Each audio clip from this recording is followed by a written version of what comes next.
Қарлығаштың құйрығы неге айыр? Қазақ халық ертегісі. Баяғы өткен заманда әлемді Айдаһар атты сұм жылан билепті. Ол жануарлардың қанымен қоректенеді екен. Ал Арамза Маса болса, оның барып кел, шауып кел болыпты. Сұм жылан өзіне Масаны шақыртып алып, былай депті: бүкіл жер бетін айналып, ешкімге білдірмей, барша жан-жануардың қан дәмін татып көр де, келе сала ең тәтті қан кімдікі екенін жеткіз. Кімді көрсетсең, соны жаумаймын деді. Маса тапсырманы ала сала ұша жөнеледі. Жыланның айтқанын орындай сала дереу кері қайтады. Жолда қарлығашты кездестіреді. Қайда ұшып барып келдің? Мен Айдаһар есімді қожайынымның тапсырмасымен жер бетінде кімнің қаны тәтті екенін біліп келе жатырмын. Сонда нені білдің?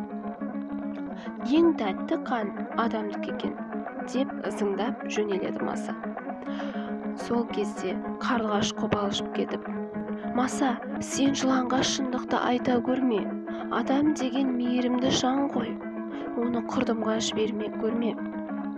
Жоқ, айтамын, өтінемін, адамға зияныңды тигізбе. Ол менің досым ғой. Жоқ, айтамын. Масаның Айдаһарға ұшып келгені сол екен, қарлығаш оны айналшықтап жүріп алады. Сонда Айдаһар: сонымен не дейсің? Айт әңгімеңді, не біліп келдің? Бірақ осыдан бір сөз жалған айтатын болсаң, оңдырмаймын Маса, дейді. Менің билеушім және әміршім, дейді Маса. Саған жасырмай шындықты айтайын.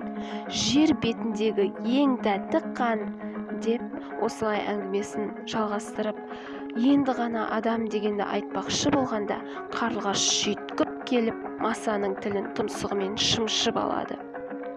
Маса деп Маса ызылдағаннан басқа ештеңе айта алмайды.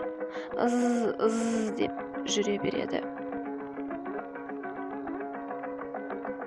Осы кезде қарлығаш ұшып келіп: Айдаһар, Масаның не айтқысы келгенін мен білемін. Дүниедегі ең тәтті қан Айдаһардікі, дейді екен. Айдаһар қарлығашқа ашуланып, азуын кең ашып, тап бермекші болады. Қарлығаштан асқан шапшаң әрі епті құс жоқ қой, басын алып қашады. Айдаһар оның құйрығынан ұстап үлгереді.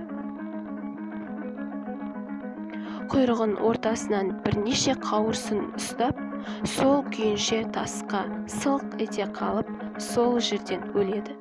Сол уақыттан бастап қарлығаштың құйрығы айыды екен, ал адамдар оны қадір тұта бастапты.